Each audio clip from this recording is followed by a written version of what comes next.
coração se alegra por poder servir minha família. Estar em casa é muito bom, poder ministrar em casa é muito bom. E eu tenho certeza que a palavra que Deus colocou no meu coração vai de encontro com essa conferência. E eu tenho certeza que é só o início do que Deus vai fazer. Colocar a minha foto ali do lado do pastor Jonathan. E eu fico nervoso, porque a barba dele já está branca e eu nem barba tenho ainda. Mas nós estamos num processo aí, em nome de Jesus, essa barba vai vir. Em nome de Jesus, Sullivan. Amém? Eu gostaria que você abrisse comigo a sua Bíblia. Livro de Mateus, capítulo 6. Enquanto você encontra, eu gostaria de louvar a Deus pela vida dos nossos pastores, pastor Gel, pastora Dai, a toda a sua família, por essa conferência tão especial. Que Deus continue abençoando vocês, derramando sobre a casa de vocês as bênçãos dEle. Que todo zelo que vocês têm tido com a casa do Senhor, que esse nível de honra venha dobrado sobre o lar de vocês e sobre a casa de vocês, em nome de Jesus. Quero louvar a Deus pela vida do meu pastor Felipe, pastora Jéssica, pastor Ismael, pastora Osana, que com todo carinho sempre nos dá essa oportunidade de poder crescer, né? Eu fui alguém que eles acreditaram. E eu fico feliz por isso, porque isso alegra muito o nosso coração, pela confiança e por tudo que o Senhor tem feito. Você encontrou? Diga amém. Mateus capítulo 6, versículo de número 5, que é o tema desta noite. Amém? Está escrito assim: e quando orares, não seja como os hipócritas, pois se comprazem em orar em pé nas sinagogas e às esquinas das ruas para serem vistos pelos homens. Em verdade vos digo que já receberam o seu galardão. Mas tu, quando orares, entra no teu aposento e fechando a tua porta, ora ao teu Pai que está em secreto. E o teu Pai que vê em secreto te recompensará publicamente. Eu gostaria de ler apenas essa última frase. E o teu Pai que te vê em secreto te recompensará publicamente. Você acredita nisso? Do capítulo 5 ao capítulo 7 do Evangelho de Mateus, nós encontramos uma das ministrações mais belas, uma das ministrações mais práticas, uma das ministrações mais confrontadoras de toda a Bíblia Sagrada. Tenta imaginar comigo a cena, um pregador que está sendo rodeado de uma grande multidão. Esse pregador sobe no alto de um monte e a multidão se aproxima dele. E ali ele começa a proferir um dos maiores sermões que ele ministrou. E esse sermão nos ensinava sobre a verdadeira vida de um discípulo do reino de Deus. Adivinha quem era o pregador? Fala Jesus que você acerta. Jesus era o grande pregador daquela tarde. Jesus foi um grande pregador porque a maior motivação do seu coração não era de ocupar uma agenda. A maior motivação do coração de Jesus não era de receber uma oferta. A maior motivação de Jesus não era de ser famoso ou conhecido no seu tempo. Mas a maior motivação desse grande pregador era cumprir a vontade do Pai. E a vontade do Pai nessa ministração era que nós entendêssemos a nossa posição de filho. Então a maior motivação do coração de Jesus em ministrar essa palavra era para que nós entendêssemos a nossa motivação, a nossa posição de filhos. Por isso que ouvir Jesus não era tão agradável, porque Jesus, ele nos confrontava. As palavras de Jesus mexiam com os nossos corações. Jesus tocava em assuntos que muitas pessoas não ousavam tocar.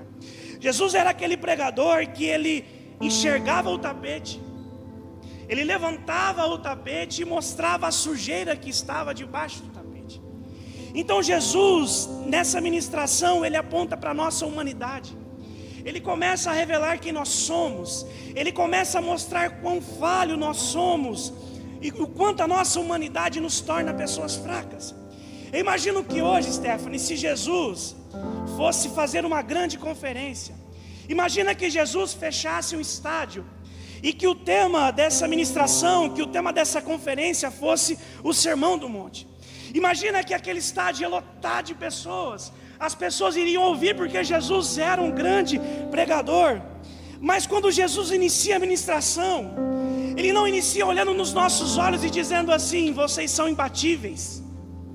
Jesus não olha nos nossos olhos e diz assim: você pode tudo, porque você nasceu para vencer, você é grande, o seu propósito é grande. Jesus não começa a ministração assim, mas Jesus começa essa ministração exatamente dessa forma: bem-aventurado os pobres de espírito, porque deles é o reino dos céus. Irmãos, imagina a multidão ouvindo isso. Jesus não era um pregador motivacional. Em seguida ele diz: bem-aventurado os que choram, porque eles serão consolados. Bem-aventurados os humildes, porque eles receberão a terra por sua herança. Então Jesus não está dizendo bem-aventurado é o rico. Jesus não está dizendo bem-aventurado é quem mora no Alphaville, não. Jesus está dizendo bem-aventurado é aquele que reconhece que é pobre de espírito, aquele que reconhece que precisa dele, aquele que reconhece que ele é tudo na sua vida. Então Jesus continua o seu sermão dizendo: aquele que alcançará o reino de Deus não é aquele que está cheio de si, não, mas é aquele que é humilde. Ele diz: aquele que chora, no meu reino será consolado. Ele diz: você que é humilde, você receberá a terra por sua herança. E se você tem fome e sede de justiça, um dia você vai ser farto no reino de Deus. Então olha o paradoxo no qual nós somos expostos. É Jesus olhando para nós e dizendo assim: essa é a humanidade de vocês. Vocês precisam ser pobres de espírito. Vocês precisam reconhecer que vocês dependem de mim. E meu irmão, se isso aqui já doeu no seu coração, espera chegar ao capítulo 6. Jesus confronta aquilo que hoje é o maior problema da nossa geração. Com a chegada do WhatsApp, com a chegada do Instagram, com a chegada do Facebook, sabe o que mais nós vemos? Uma geração que gosta de aparecer, uma geração que gosta de expor, uma geração que gosta de estar na frente, uma geração que vive de aparência, uma geração que gosta de usar máscaras para revelar aquilo que eles não são, e nunca construíram, nunca foram, nunca lutaram, mas querem aparentar ser. É exatamente aqui que Jesus entra, é exatamente aqui que Jesus começa a pregar. Meu irmão, eu louvo muito a Deus pela instrução que eu recebi desde que eu era pequeno. Meu avô, um homem chamado João Olímpio de Oliveira, um assembleiano que não gostava de piada, que era sério, um homem duro. Minha mãe dizia assim: seu avô, quando chegava em casa, ele podia chegar cansado, mas ele chegava e ele falava: eu quero todo mundo pronto, porque nós vamos para o culto. Quando vem a próxima geração, que é a geração da minha mãe, o Jean vai começar a rir, a geração das minhas tias, esse legado é passado. Eu digo que a minha referência de homem eram minhas tias, porque elas eram bravas. Eu me lembro de nós chegarmos num culto, e indo para o culto, minha tia olhava para mim e falava assim: eu sei que você é engraçadinho, eu te conheço bem. Se no meio do mover eu olhar para você e você estiver brincando, em casa a gente se resolve. Só que às vezes ela não esperava chegar em casa, era no meio do culto mesmo. Eu cansei de ver a minha tia no meio do mover. Sabe quando o fogo desce sobre a igreja? Quando o mover toca no coração das pessoas. E tem pessoas, Paulo, eu já fui assim, tá? Quando o fogo descia muito, que eu não estava sentindo nada. Opa, pegou. Quando o fogo descia, que eu não estava sentindo nada, para não passar vergonha, eu fingia que eu estava recebendo fogo. Irmão, eu colocava a mão na minha cabeça, eu caía na hora. Eu falava: vou ficar em pé, está todo mundo caindo.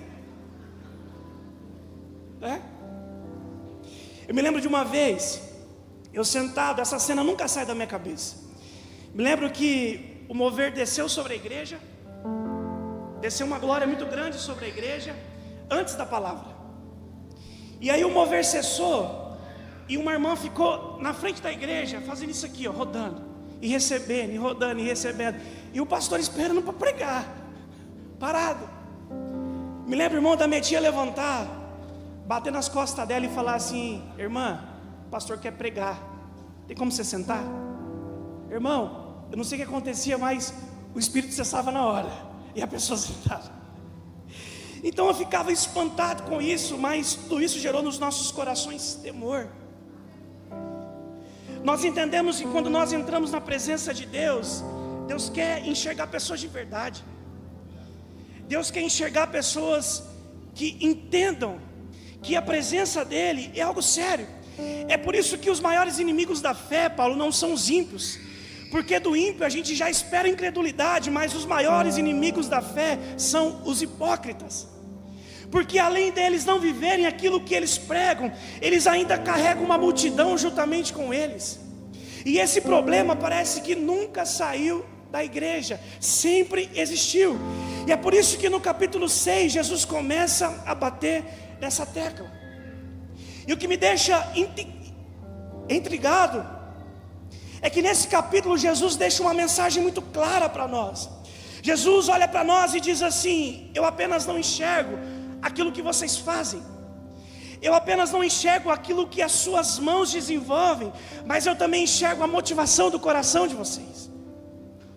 Jesus sabe exatamente qual é a motivação do nosso coração quando nós agimos e quando nós fazemos. E é por isso que no versículo 1 ele diz assim: se vocês praticarem boas ações, no intuito de vocês serem vistos por outras pessoas, vocês não alcançarão a recompensa do Pai. Porque eu apenas não enxergo as suas mãos, as suas obras, mas eu enxergo a motivação do seu coração. E em seguida ele diz assim: se você ajuda o necessitado com a motivação de serviço por outras pessoas, a sua motivação está errada. Mas a partir do versículo 3 eu me emociono, porque Jesus começa a tocar num assunto que, se a gente entendesse, a nossa vida seria completamente transformada.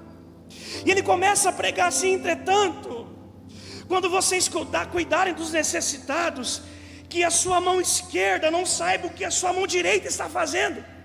E por quê? Porque o seu Pai que te vê em secreto, aquele que vê aquilo que você faz quando ninguém te enxerga, Ele te recompensará publicamente.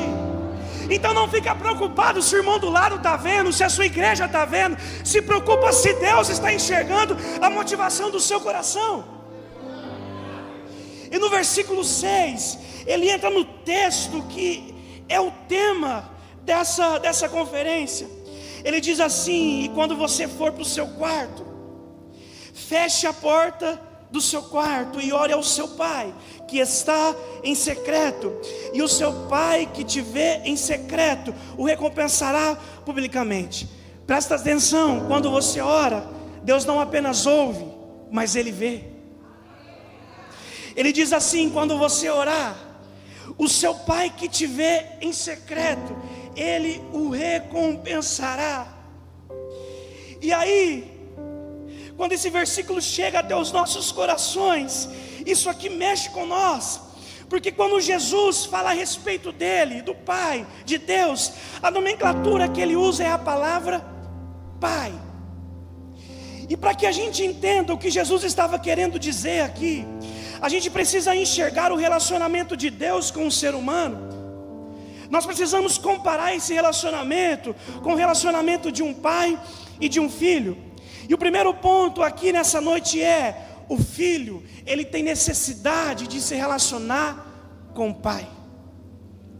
O filho, ele tem a carência de ser aceito pelo pai. E há no coração do pai uma carência de se relacionar com o seu filho. É por isso que esse texto usa exatamente essa palavra pai. E gente, qual hoje é uma das maiores feridas da nossa geração? Paternidade. Pessoas que não se relacionaram com o seu pai. E nós percebemos que essas pessoas transferem isso para Deus. Elas não oram, elas não se relacionam com Deus, elas não confiam em Deus. E é por isso que o nosso amor, pastor Felipinho, se esfria. Porque não existe um vínculo, não existe fogo se não tiver relacionamento. É por isso que aqui ele usa a palavra Pai. Deus é o nosso Pai e Ele espera que a gente se relacione com Ele.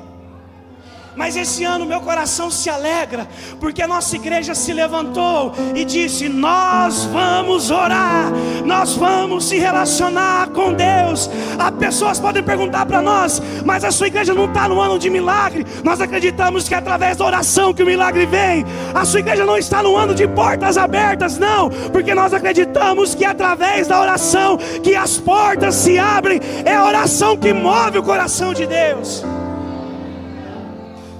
É por isso que nós entendemos isso. Nós somos carentes do Pai, nós somos carentes desse relacionamento, irmão. Orar não é opcional. Você não ora quando você está bem, você não ora quando você está mal. É uma questão de necessidade.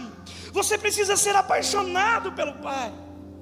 O segundo ponto aqui que chama a minha atenção, ele diz: quando você orar, eu quero que você feche a porta do seu quarto, e o seu Pai que te vê, o seu Pai que te ouve, Ele estará no seu secreto.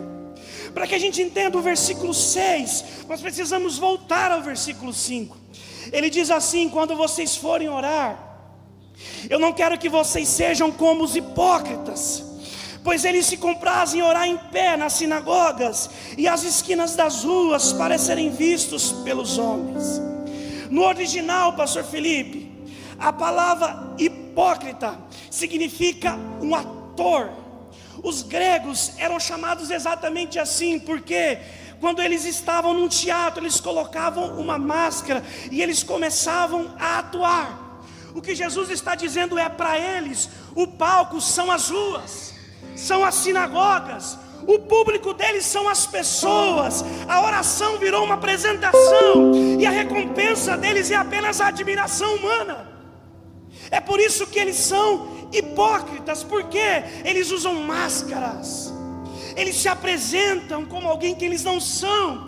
E hoje, como é comum nós usarmos máscaras, quando a gente chega no nosso trabalho, a gente coloca uma máscara. Quando a gente chega na igreja, a gente coloca uma máscara. Quando a gente se relaciona com o nosso pastor, com os nossos pais, a gente coloca uma máscara. Meu irmão, quer ver que coisa interessante, Paulo? Eu nunca vi um objeto para dar tanta graça para o homem como um microfone. Às vezes a gente está vindo para o culto e a nossa oração é: oh Deus, hoje não estou legal, hoje eu só vou mesmo porque eu estou na escala, porque senão eu ficava em casa. Aí, meu irmão, quando chega a oportunidade dele ministrar, ele diz: eu saúdo a igreja com a paz do Senhor Jesus. Eu vim para cá dizendo: me alegrei quando me chamaram para a casa do Senhor. Estou feliz, o meu coração anseia por essa presença. Você quer ver outro negócio? A gente não ora em casa, Maurício. Aí quando a gente recebe visita, a gente fala: irmão, peraí, entrou na minha casa, eu oro. Na hora da janta, eu oro. E antes de você ir embora, eu oro de novo. E aí quando o irmão vai embora, ele ora agradecendo a Deus porque o irmão foi embora também. Então a gente acostumou a usar máscaras. A gente acostumou a aparentar aquilo que nós não somos. E é por isso que quando Jesus nos orienta dizendo assim: quando você for orar, fecha a porta do seu quarto. Porque quando você fechar a porta do seu quarto, você deixa de ser um ator. Quando você fecha a porta do seu quarto, você não precisa se apresentar para ninguém. Eu te conheço, eu sei quem você é, eu sei até quantos fios de cabelo tem na sua cabeça. Quando você se apresentar diante de mim, se apresenta como você é. Não precisa de formalidade. Eu conheço os seus pecados, eu conheço as suas dores, eu conheço as suas fraquezas. É por isso que esse relacionamento, ele é tão importante para nós. E eu já quero partir para o final dessa ministração dizendo algo para você. Você se lembra quando o anjo se apresenta diante de Jacó e faz uma pergunta para ele: qual é o seu nome? Quem você é, Jacó?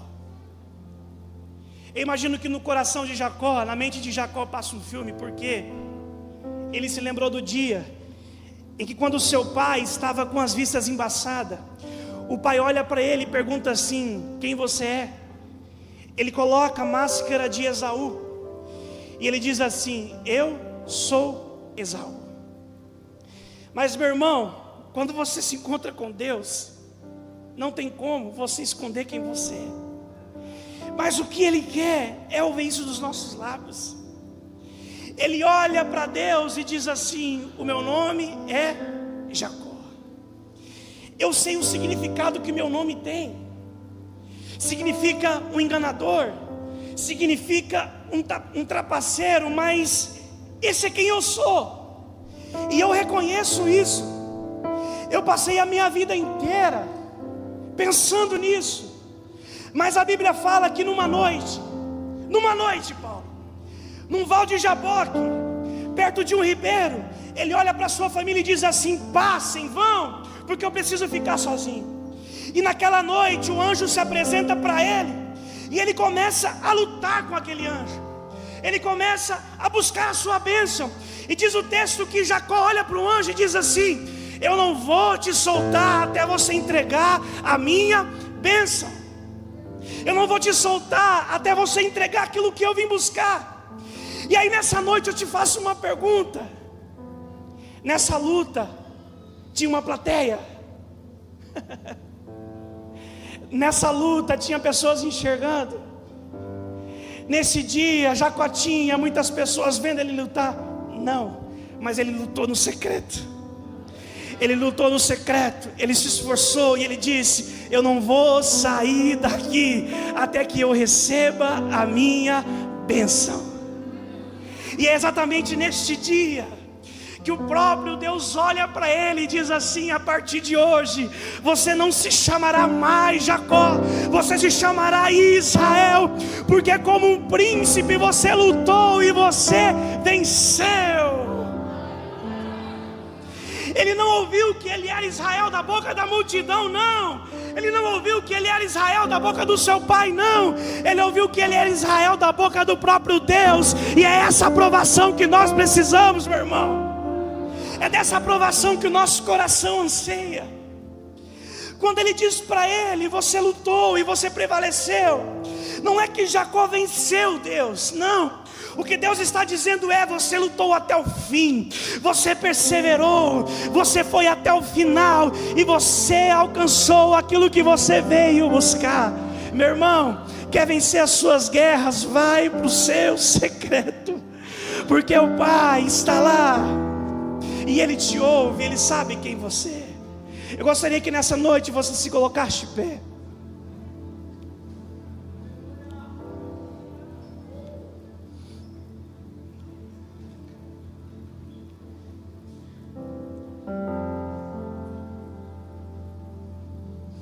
Eu não sei você, mas nessa noite eu sinto a voz de Deus. Nessa noite eu sinto Deus querendo que a gente volte para o nosso secreto. Deus quer nos ver novamente nos nossos quartos. Deus quer nos ver novamente quem nós somos. Irmão, acabe com as máscaras. Você não precisa da aprovação de ninguém. Você não precisa da aprovação do seu pai. Você não precisa da aprovação dos seus amigos. A maior aprovação que você precisa é aquela que sai da boca de Deus. É por isso que no Salmo 139 Davi faz uma oração muito sábia. Ele diz assim: Senhor, Tu me conheces. Senhor, Você sabe exatamente quem eu sou. Quando eu me assento, quando eu me levanto, de longe penetras os meus pensamentos. O Senhor sabe exatamente quem eu sou. O Senhor esquadrinha o meu coração. O Senhor sabe exatamente o que se passa dentro de mim. O Senhor sabe quem eu sou. O Senhor sabe das minhas falhas. O Senhor conhece todos os meus caminhos, meu irmão. Essa é a oração que os céus esperam que a gente faça nessa noite. Deus nos conhece. Quando nós olhamos para uma ministração como essa, algo que nós nos esquecemos é o quanto o secreto é importante para nós. O quanto esse lugar mexe com os nossos corações. Se você meditar no Antigo Testamento, como que as pessoas se relacionavam com Deus, pastor Felipe? Mesmo que as pessoas ansiassem, mesmo que as pessoas desejassem o próprio Deus, Ele não chegava diretamente nelas, mas existia um homem chamado Moisés, e era esse homem que intermediava. Era esse homem que ouvia Deus falando, ele recebia a mensagem e passava para o povo. Imagina Moisés quando armava a tenda da presença. A Bíblia fala que todas as vezes que eles acampavam, todas as vezes que eles estavam em um lugar, Moisés armava a tenda, em um lugar separado. E a Bíblia diz que quando Moisés armava aquela tenda e ele começava a orar, uma coluna, uma nuvem ficava de frente para a tenda.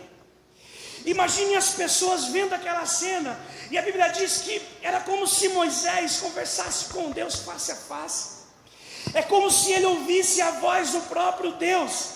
Ainda, Jean, que o meu coração desejasse esse relacionamento com Deus, eu não podia, porque Moisés era quem intermediava. Moisés era aquele que falava com Deus.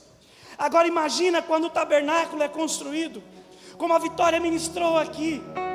Imagina o sacerdote no lugar santo. Imagina o sacerdote mexendo na mesa. Imagina o sacerdote desenvolvendo o seu trabalho, mas quando ele olha para frente, existia um véu.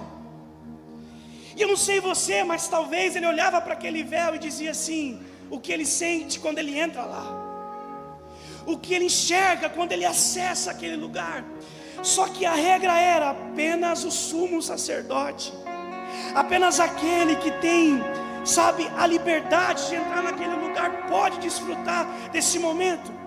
E esse homem fazia rituais, esse homem tomava banho, esse homem colocava roupas específicas, esse homem sacrificava animais para se apresentar diante de Deus. E apenas uma vez por ano ele podia entrar naquele lugar. Mas como a Vitória disse aqui nessa noite, Jesus chegou. E a Bíblia diz que aquele véu foi rasgado. E agora nós podemos acessar esse lugar. Agora nós somos capazes de nos apresentarmos diante de Deus e conversarmos com Ele. Mas Jéssica, sabe o que chama o meu coração? Sabe o que move o meu coração? É que agora eu não preciso mais matar um animal. Agora eu não preciso mais colocar uma roupa. Agora é só chegar diante de Deus e apenas me apresentar a Ele sendo quem eu sou. Nessa noite nós temos uma grande oportunidade.